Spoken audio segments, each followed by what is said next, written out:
Clap? No, we're fine. Alright, cool. So this is the Zach Moore Show on a Gym MMA podcast crossover thing. Great to have Sam Tripoli on after he came on, or after he went on Alex Jones's InfoWars show today. Yeah. How did you enjoy that?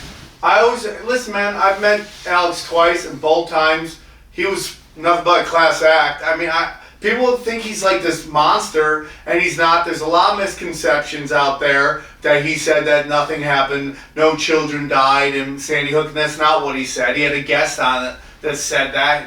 Those weren't his words, and you know, I met him, dude. He's nothing but the nicest dude. So I always enjoy going on there and just wrecking shop. So I mean, I always enjoy having a conversation with him. It's the first time I've been on his stuff. And what I feel like too is that the only soapbox I get on is really the First Amendment, because I mean it's the most important one.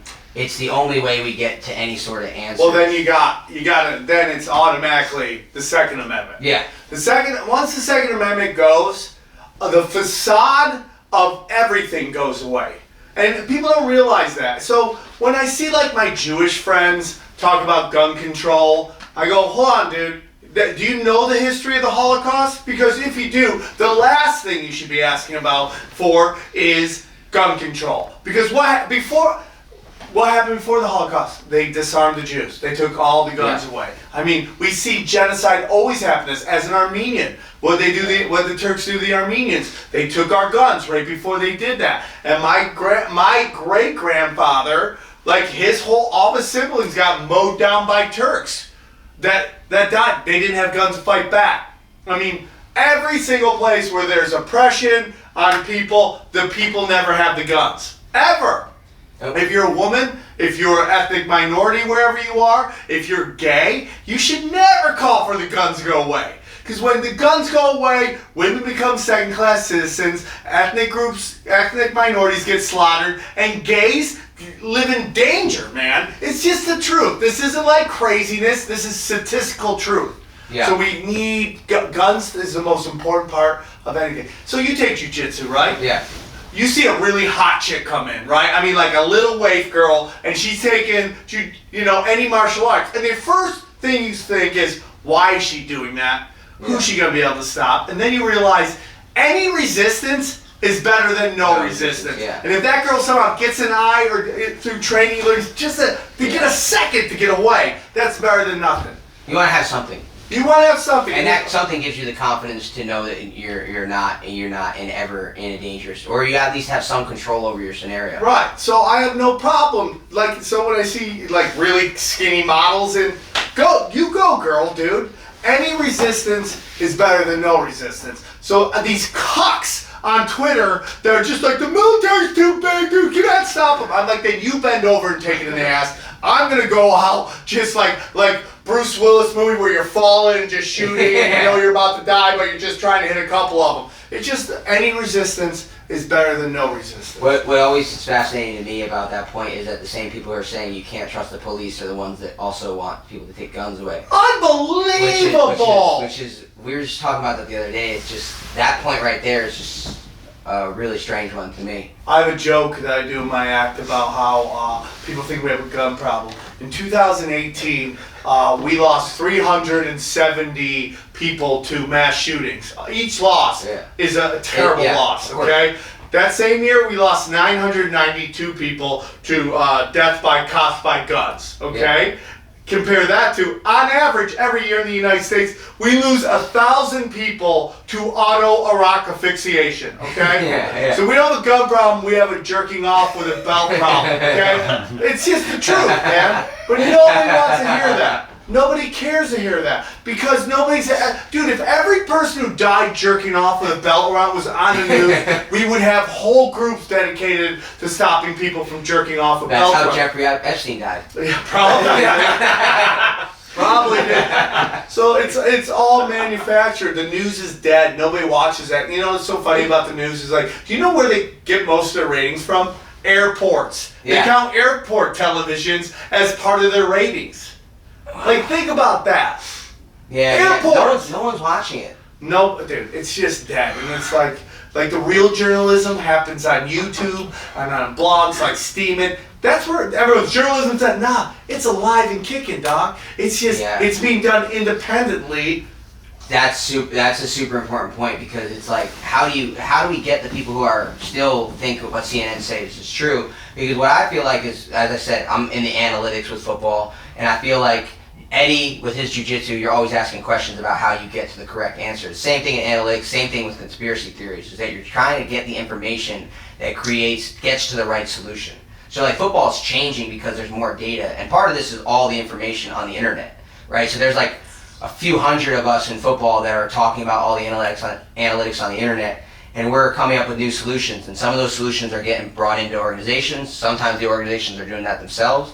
But what I'm feeling like now on the internet in terms of conspiracy theories is that there's so many people doing research into all these things. Yeah. And then it's kind of like the same narratives that have always been around. The media used to always just create the narrative and we just listened to it, and then we moved on to the next story, like we always see. Right. A story, Jeffrey Epstein's already out of the news. Yeah. Right? So we just move on. But it's not off of YouTube at all. You see there's new videos all the time. Right, and that's what's going on now, is that there's a constant onslaught of people on the internet doing the research and attacking it. And I feel like conspiracy theorists now is just, it's just a natural thing to look into it. And now you're branded as a conspiracy theorist even if you don't believe in what the New York Times thinks. Oh, for sure. But that's done on purpose to scare people, you know?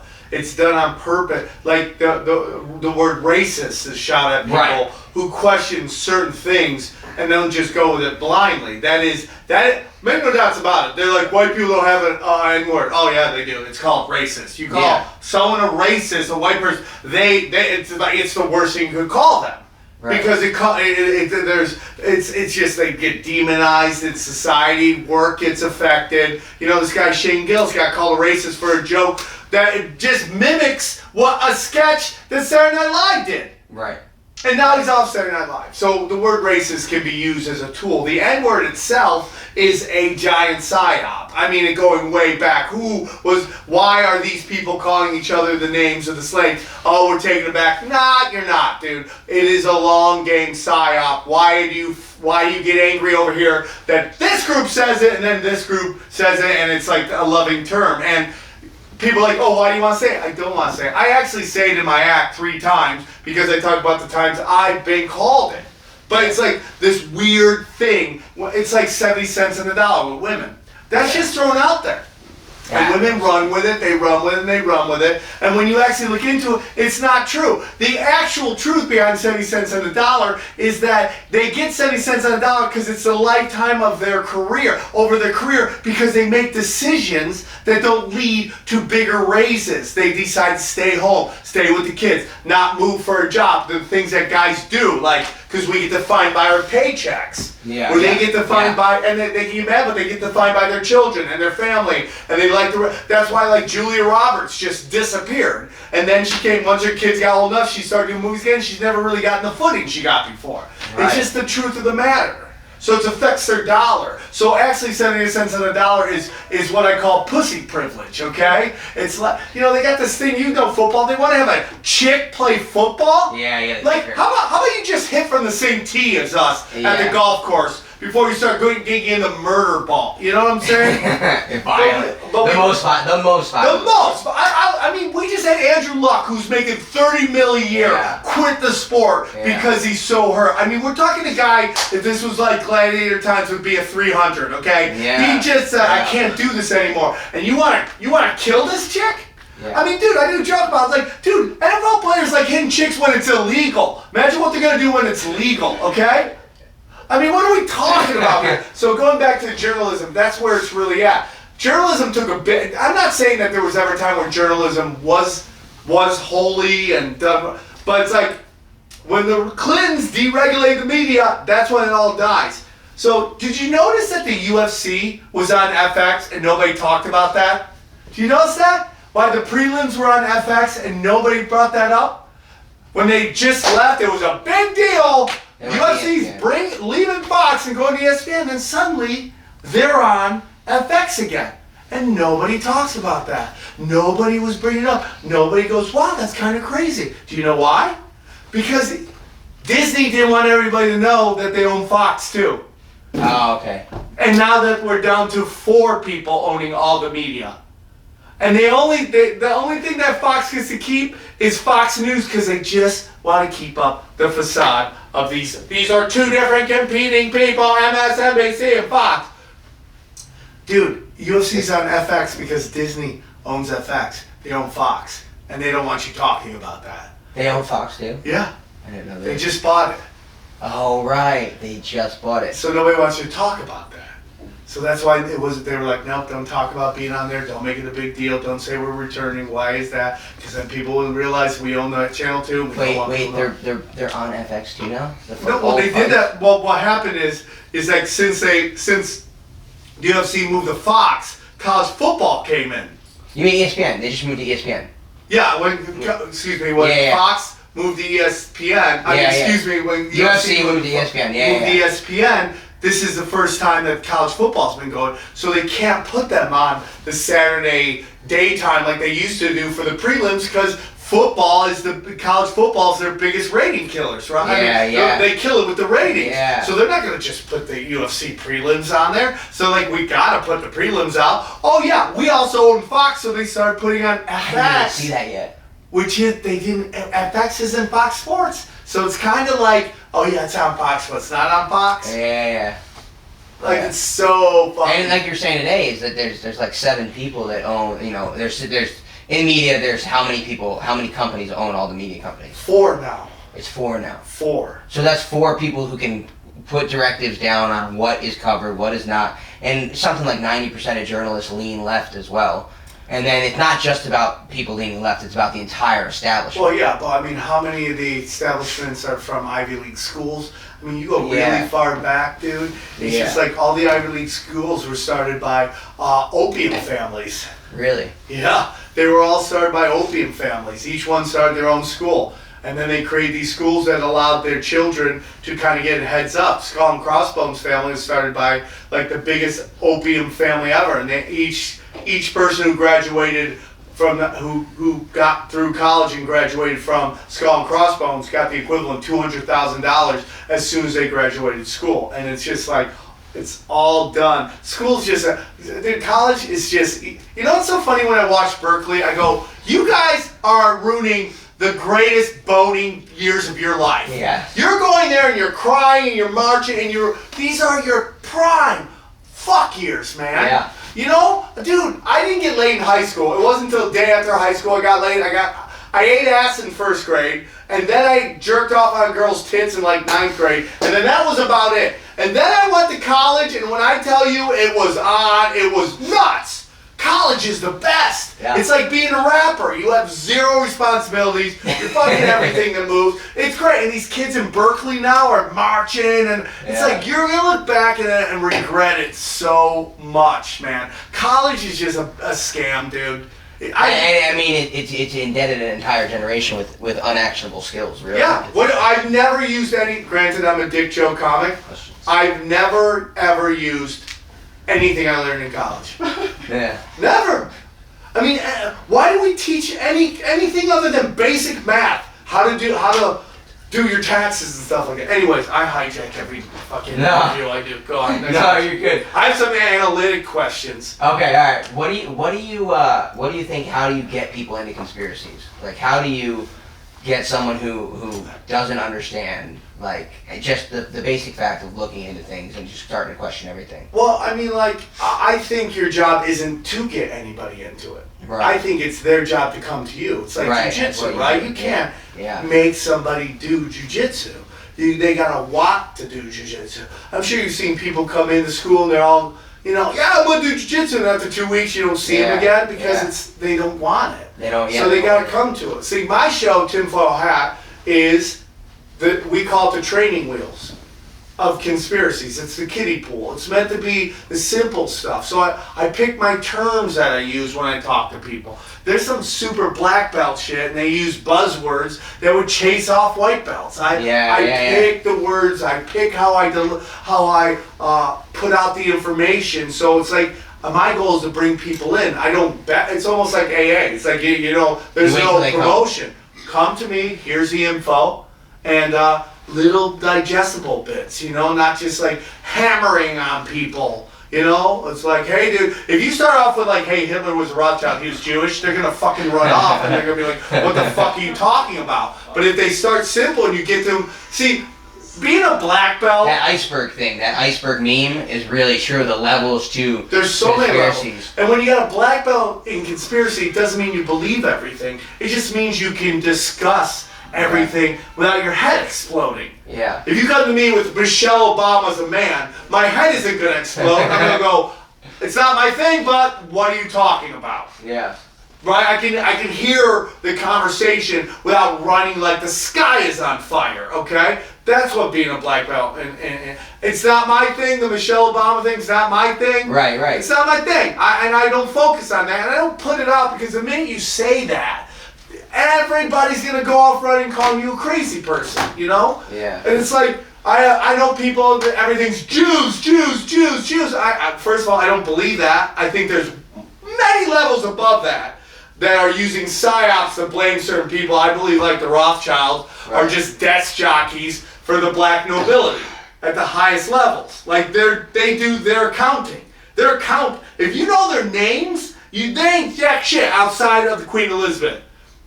Everybody else, if you know their name, they ain't running shit.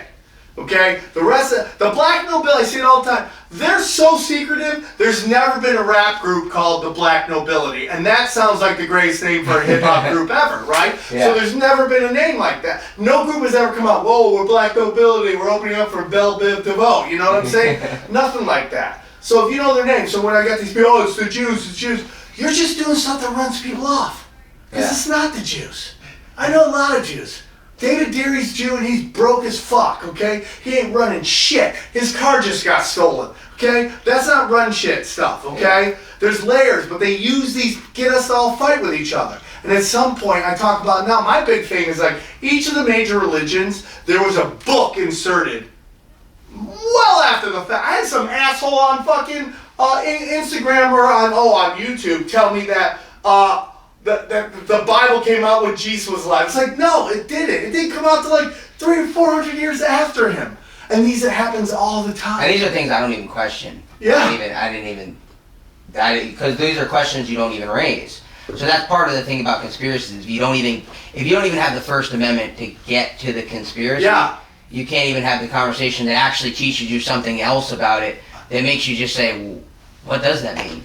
Yeah, what does it mean? Why did the Talmud get written way after the Torah? And it was it's called the Babylonian oral history of the rabbis.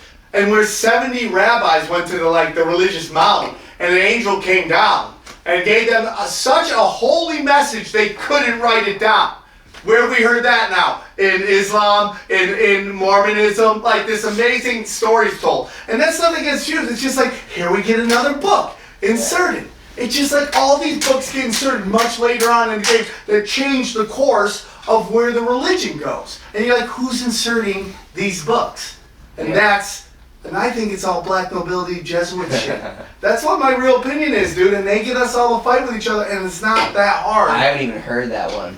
What? With the Black Nobility. Let's get that later. We'll get that later. Wait, you want to do it right now? Can you give it in like a... Black Nobility are old bankers from Rome. Basically Caesar, Rome. They've been in power since then. They ran everything then. And when Rome didn't fail, it just reorganized itself. Became the Roman Catholic Church. Went through bankruptcy. Came Nazis. The Nazis were just Rome. And now, boom, they're the CIA, and they're the top of the U.S. Dude, you want to hear some crazy shit? I do. If you, my friend Tony Dorado, who's one of my best friends, it's like, I'm a heathen. I'm like a scumbag. I was eating butt in first grade. You know, I became a dick joke common. My best friend from high school, super religious dude. Family, kids. His family's wonderful. His wife's wonderful. My best friend. And we did an episode on the Lost Tribes of Israel. And I wanted to interview him because long ago my buddy Tony told me about the Twin Towers going down. He told me about the EU way before the EU happened. Right. And I was like, dude, what is all that? He goes, yeah, it's all in the Bible. I go, what? He goes, it's all in the Bible. And then you realize there's like this kind of thing going on. and like he started talking about like the lost tribes of Israel. And you heard Dr. Drew talking. He thought Armenians were the lost tribe, were part of the lost tribes of Israel. But according to my buddy, he says the lost tribes of Israel are the England and the United States. So when the war happens, it will be Israel, England, United States versus the pagans, which is going to be led by Germany, okay? And he said that eventually the EU will go in and try to control the Israeli-Palestinian conflict. And like, so it's some interesting shit. Like, some people think all this stuff is to bring on a religious war, but I think that's all smokescreen, dude. I think what's going on in the Middle East is all business transactions. I think Israel is I have a lot of Israeli friends, I have Palestinian friends, and I love them all, and they're all basically the same people, and they fight over this thing, but to me it's all a business transaction. That like that area and the Greater Israel Project are basically about controlling the land bridge that allows Asia and Africa to get their goods to Europe. It's the easiest, safest way. So they want to control that whole thing. The best way to get people to fight for you is... And it's always been important. That land's always been important. To cloak it. Well, dude, that's also where the fucking... where Anunnaki and all the fucking... where the Sumerians came from. And that whole area, like, when we invade places, first thing we do is we go in and what do? We raid their museums. Yeah. And we steal all their holy scripture. And where's that go? Into the basement of the Vatican, dude. The stuff down there, that's where the real knowledge is, that they are locked away. And when you start realizing what is up is really down, dude, it's like crazy, dude. It's like, there's so much more to this world. I tell people, you know what's going on in this world? Just imagine every movie ever made all going on at the same time.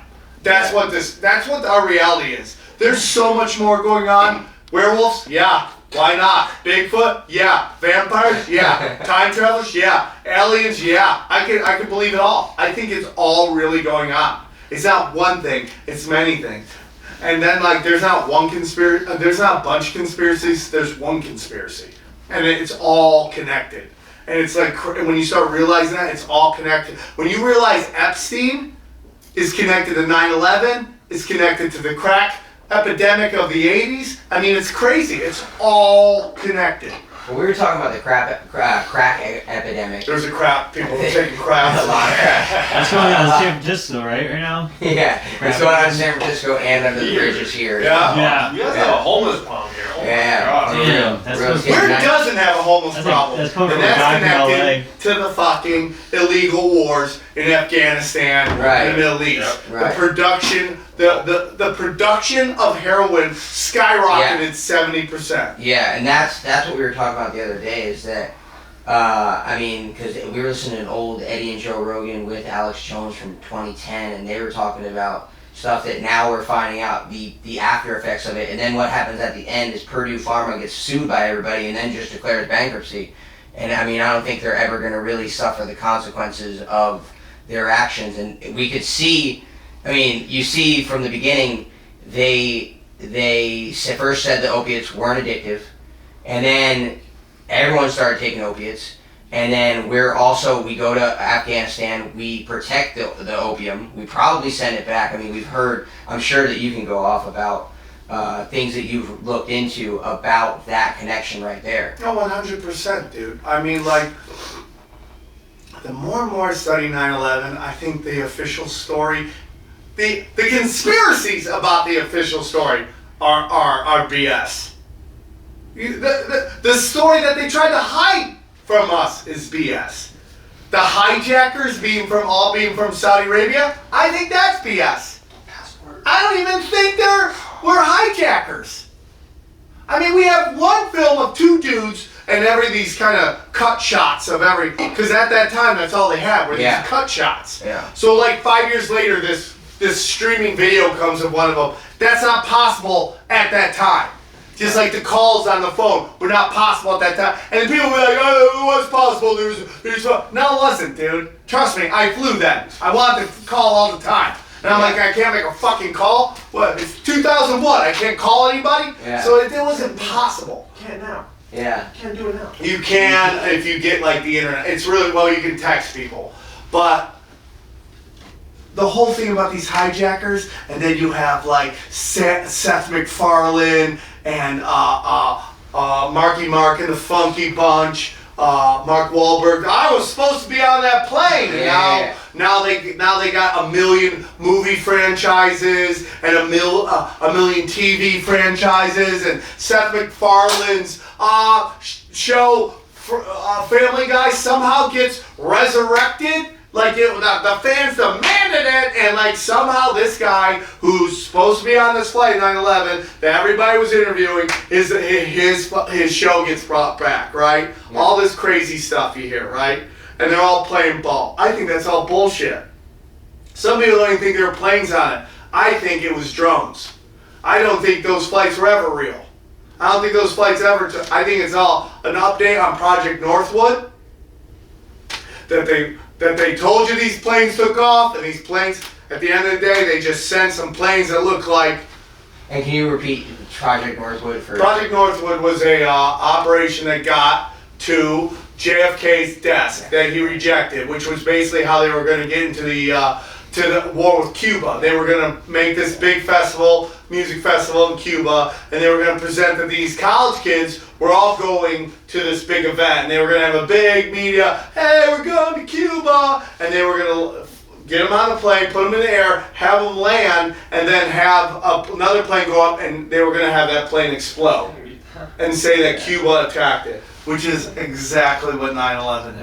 Right? And then what's the incentive behind that? They draw us into war with Cuba. So... No, for 9/11. For 9/11, what they did was they blamed it on the Taliban, right? The Taliban, that's where he was training. The original story was the Taliban did this. And why did they want to go after the Taliban? Because the Taliban was destroying poppy fields in Afghanistan. Yeah. They made them illegal, and they were burning them down. Right. So just like Vietnam wasn't about stopping communism, that was a big lie. It was about the Golden Triangle and Vietnam's poppy fields that we wanted to take. It was a pharmaceutical war. Just like Afghanistan was a pharmaceutical war. It wasn't an oil war, it was a pharmaceutical. Was Iraq an oil war? No, Iraq was about destabilizing Iran. Okay. And this larger Israel project. Okay. Because, yeah, I mean, the poppy makes sense because... We export more oil than we import from the Middle East. Yeah, that's we have so much oil. That's just something that's said because they don't want you to look into that's really a whole bunch of other stuff. It's basically like one of these situations that you talk about where it's here's a conspiracy that's bandied about. That, you know, it was an war for oil to hide from what you're saying is the real conspiracy. Why is the video of Building 7 so perfectly shot? Yeah. It's perfectly shot. It's almost like there's a camera staring at it right when it goes down. Why does Larry Silverstein say, we told him to pull it? And you're like, why are you saying these things? And it's what Eddie always says. Eddie always says that they put out this information to cause us to fight with each other. Mm-hmm. They give you just enough information so the conspiracy theorists can go crazy and cause everybody to argue with each other because they never want us to get on the same page. It's like the Parkland shooting. Why did a high school teacher go on ABC and talk about how she saw a cop in all armored fatigue, black army fatigue, shooting people with a gun she's never seen before? And then you have video of 4 cops coming out the back with bags, throwing it in the back of the truck and taking off. Why does that information get out? How do they just slip? How does that just slip? Yeah. It's all meant to give you enough of the truth so you can argue with the sheep and nobody can get on the same page. So like, I don't think it's ever about oil. I think it's all about controlling ports and like in Israel and controlling that land bridge, and it's about opium. And just like all the money made off of pharmaceutical, World War II wasn't about assassination of a prince. It was about World War I was about getting the pharmaceutical industry out of Germany and into the United States. And that's what started it. I mean, because you look at the crack epidemic, and you look at the opiate epidemic, and you still look at Vietnam as well. And I mean, it's just since the 70s. It seems like the government has had some weird close connection to the drug trade. And to the CIA is the drug trade. Right. El Chapo was a district manager. Right. He was just that district's manager at that time, but it was all CIA ran. Do you think the Clintons are so protected because of his involvement in Arkansas during this time? Oh yeah, I mean, yeah. They're connected to everything. I mean, like, the Clintons are so interesting. It's like Louis C.K. can't play anywhere because these lefties go nuts. But two people, a man and a woman who are associated with so much death. I mean, death. I mean, like, dude, I had a 3-year period where 15 people I knew died, right? And you could be like, look at this guy, man, 15 associates gone. You're like, well, they're also, most of the majority are from AA and NA and all these 12-step programs. You know, you're hanging around scumbags, you're going to lose a couple scumbags, right? Right? So you have all these people who are associated with the Clintons, and their association is that they worked with the Clintons, and they know information. That's their only connection. Yeah. And then you get to the fact that one organization this year has had 4 major child sex trafficking cases. 2 of them are in court right now. 2 of them convictions. 1 of them commits suicide, and the other one is called the biggest child sex trafficking bust in history. And that is, so you have Epstein dead, then you have El Chapo, which was nobody talks about. They think it's all about drugs. It's not. He was convicted of child sex trafficking. And then you have Nexium, and now you have John of God. What are they all associated with? The Clinton Global Initiative. And we can go on forever, man. I mean, the connection, the reason why Epstein got out of the first one was because he was so connected to the Clintons. I mean, that's why his lawyer, I mean, he helped start the foundation, apparently. Yeah, he sent out a letter saying he was a founding member of the Clinton Global Initiative. And I mean, the fact that it's not a bigger story is just part of the cause. Oh, it's a huge story. It's just not the story in the mainstream media. But it's a huge story, and it is the story that red-pilled everybody. And they're slowly going to sleep, but every day another thing comes out that wakes them up again. They're like, something's going on. Now they'll never trust the official narrative, ever.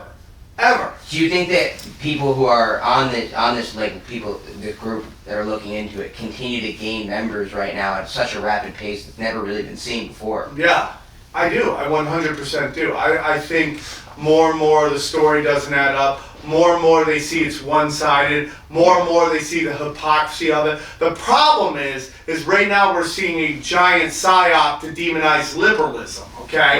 Right? And not like old school liberalism, which is... Well, we all believe, I think you guys even said on the podcast, is that with Alex Jones today, was that we would all be liberals. Yeah, if you went back to like 60s liberalism, we were all that. Freedom of choice, you do you do you. As long as you're not hurting kids, hurting women, or hurting anybody, you do you. Whatever weird sexual thing you want to do. Again, as long as you're not hurting kids and women and anybody, you do you. Art, make art, not war. These are all things. Freedom of speech, those are liberal values. Alex Jones, by that standard, is a liberal, okay? But just like the 70s, we're seeing a demonization of liberalism, okay? So what happened was the CIA created the drug culture. All cultures are manufactured, by the way. If it's called a culture, it's manufactured by the CIA, by very high ups, okay? The drug culture, the feminism culture. Black people hate to hear this. Black culture. I'm not saying that there weren't people like Public Enemy that didn't naturally come up. I'm talking about at the highest levels, like NWA. That was all controlled opposition, done on purpose. Okay, so at these highest levels. So now, what you're seeing with liberalism, with the DNC, right, which you associate with liberalism, they're not the same thing. It's an important distinction to make because that's correct. Is that liberalism itself, because it's too established. Yeah, they're two different things. The DNC, that is the game that was played. The psyop made that, conservatism is Republicans and liberalism is the DNC. Well, what happened was when Clinton got elected, he was funded by the Koch brothers, who he came in to bring the DNC to the center and be business. So it's not. The DNC is throwing the fight right now when you have the squad there that are purposely crazy people. Yeah. They're purposely there to say and do dumb shit. To make people like 10-year-old drag queens, that is done on purpose to scare people from liberalism. Because liberalism, dude, I hate to tell you, the Constitution is liberalism. Gun rights, liberalism, okay? Freedom of speech, liberalism, okay? No taxation without representation, liberalism. That's what it is, man, because we were under the power of the church and all the chaos of that. That's liberal values. This thing about 70% taxes, 10-year-old drag queen, that's all done on purpose to get people to go, whoa, just like they did in the 70s with Charles Manson and Jonestown. Look at these crazy liberals that kill everybody. Don't be. And what came in? The 80s fucking conservatism, greed is good. Yeah, Wall Street. You know, all that shit. It's all psychological, dude. We can keep going on this, but one thing I want, because I see something that Rogan's talked about often with Eddie, is that part of what makes Eddie great at jiu-jitsu is the same thing that makes him a conspiracy theorist, is that he's always questioning the official narrative. He's always, because in jiu-jitsu was just what it was before guys like Eddie came along and changed the sport with, getting rid of the gi, putting all these new unique moves that he just came up with and created on his own, which is how he beat Gracie, was through putting him in positions that they weren't used to, that Eddie's repped out more times than him. And then Eddie... Let's get some questions. I know, that's what I'm going to do right now. Turns into a jiu-jitsu conversation. That's literally what I'm setting up, is that so Eddie, in putting him in these positions and repping these out, is that he's always seeking this ability to put someone where they're not used to, and he's seeking new solutions. And what is it about? Is this the same thing that I feel like probably draws you to conspiracy theorists, is trying to figure out what's going on? Oh, I just love it. And it's such you can tell from just getting to know you and getting to go back and forth with you since we've been in here, even before we started, was that it just gets you so fired up. I make no illusions that I'm going to change anything. I'm not afraid anything. I have the saying, we came, we saw, we changed nothing, right? I just enjoy studying it. It's like why people love murder docs on Netflix. They just love to study the psychological stuff on that. I think your analogy between jiu-jitsu and conspiracy is wonderful. From my point of view, is because the key to being a great jiu-jitsu artist, and it's why you see in the UFC great strikers, like not being able to get good at jiu-jitsu because they can't fail. They refuse to get tapped. Whereas for me, I don't care. I'll come up and be like, dude, I was way wrong on that. I'll admit to I want to be right. I want to do right, not be right. And that's a big problem in this identity culture we have. Identity politics. They just want to be right. They don't want to do right. I want to do right. I don't need to be right. Dude, the greatest batter of all time in baseball hit 400 once. You're allowed to strike out. I don't mind that. So it's like, that's a great analogy. I mean, if you're not afraid to fail, and that's stand-up, you got to fail 1,000 times before you own it. It's why Joan Rivers was so great. She said, listen, if you're killing every night, you're doing something wrong. And that's the truth. And with cancel culture, there's no room for having culture's all made up. That's all manufactured. That's like they couldn't get Chappelle, so they went after Shane Gillis, excuse me. It's all, dude, they're canceling something nobody's watching. So who cares? I bet you the Saturday Night Live's ratings are beyond garbage now. Have to be. And they did it with Melissa Villaseñor, they went after her, and they just say, hey, we're going to throw these people out, we're going to go nuts. Dude, Saturday Night Live has 50 PAs, and their job is to go through everything you ever done. And they found out, this dude's got crazy shit, dude. Crazy stuff. Let's hire him. If he gets on the show, we got a promotion. If we cut him, we look like we're like standing for the God, right? That's totally how they played that. And they're like, oh man, we really want to keep it. Bullshit. They did the same thing with Leslie Jones right before they announced her on an all-female Ghostbusters cast. She had this bit about being the top first-round slave draft pick, right? And she's been doing that forever. She did it as her audition for Saturday Night Live. They knew all about that. They throw it out and then they fake the outrage. And that's what Twitter's great about. Fake outrage. It's called astroturfing. You wonder how much of that's bots. It's all bots. Yeah. Dude, go on YouTube. Look at the comments. All bots, dude. Meant there to muck it up. Which makes you think they are lizards, dude. Because that's their whole thing. They want us to not get along. Because they feed off our negativity. And that's it. That's why it's all one conspiracy, dude. I see what you're saying. It's all one conspiracy, dude. There's a ruling class. Yeah. We have the power. And they do feed off your negativity, whether that's they actually feed off of it or it's figurative. Yeah. And the division becomes profitable and something. We're seeing that moon sucks up negative energy and feeds off that. I'm telling you, dude. The moon doesn't make sense. Maybe I'll get to your level on the conspiracy chart. Wait till you I'll keep going. Tower 7. Yeah, your tower. You got me Tower 7 now. Yeah. And then really like a big final thing I wanted to ask too is that you're you're traveling around with Eddie. You're kind of his comedy sensei in some ways. He talks a lot about how much you've done for him in comedy. And one of the things is you guys traveling with him that's interesting to me is what's it like being an outsider of 10 Planet and not being a part of it and seeing what it's like when Eddie goes into all these towns and he's created this crazy network where it's gotta be interesting. It's gotta be like whoever went to high school with Jesus, right? Yeah. And they would show up and Jesus like, okay, just they're like, hey, what's up, G? And it's like everybody's like, Jesus. And like, dude, they really love. It is interesting. He's Eddie to me. He's always been. I've always known Eddie was like this. Like I went to Eddie's first school. I took Scott Ross to his first lesson. Yeah. I tapped Keenan Ivory Wayans and I said, I'm good. This is gonna be as good as it gets for me.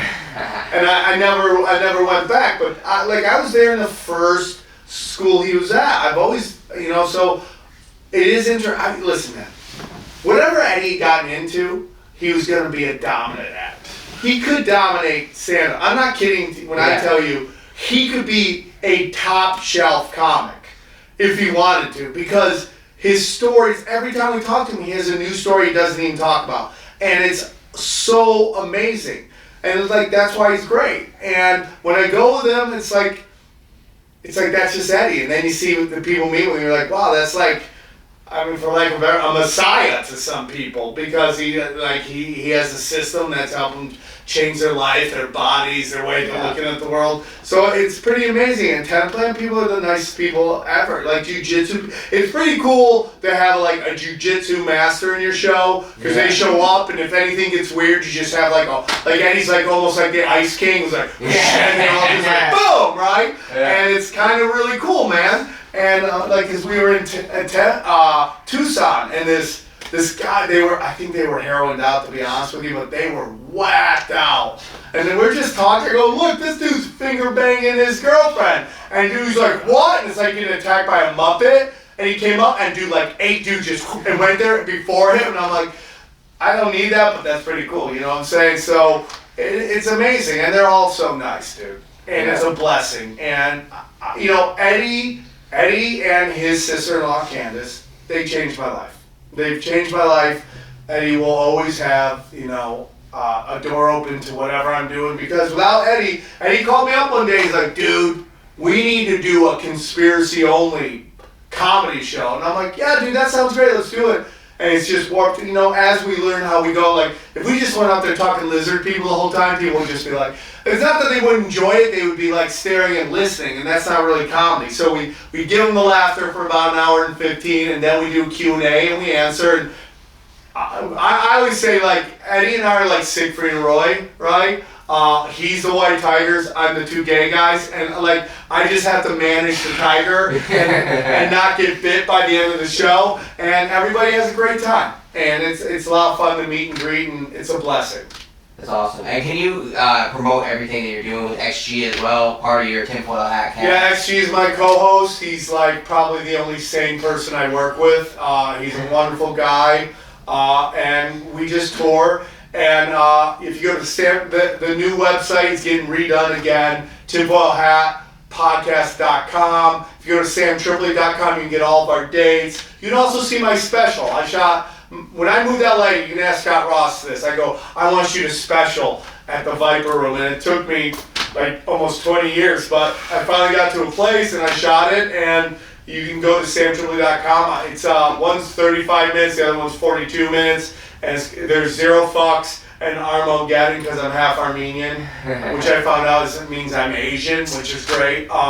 So Good to have. yeah, well, anytime the Asians go nuts because Asians really want to get on in this this offended culture. I'm like, you're the top of the pyramid. Shut up. You can't get angry at anything. Yeah. You can't even get offended by Harvard keeping you out. Dude, you have you're literally, there's so many of you going to Harvard, they can't take you all. Like you have the highest rate of you have the highest standard of living, the most the highest rate of 2-parent households, and you have the highest rate of PhDs of any demographic. You can't complain. You people forget what the term racism is. It's like, I'm better than you. You can't do that. That's literally the top of the whole fucking food chain.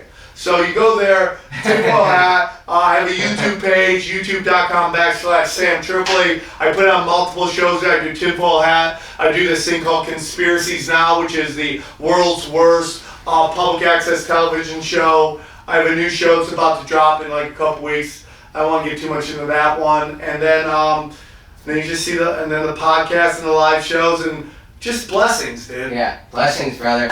Blessings. Thank you for coming on. Anytime, all the time. Dude, good luck with everything. Hell yeah. Thank you.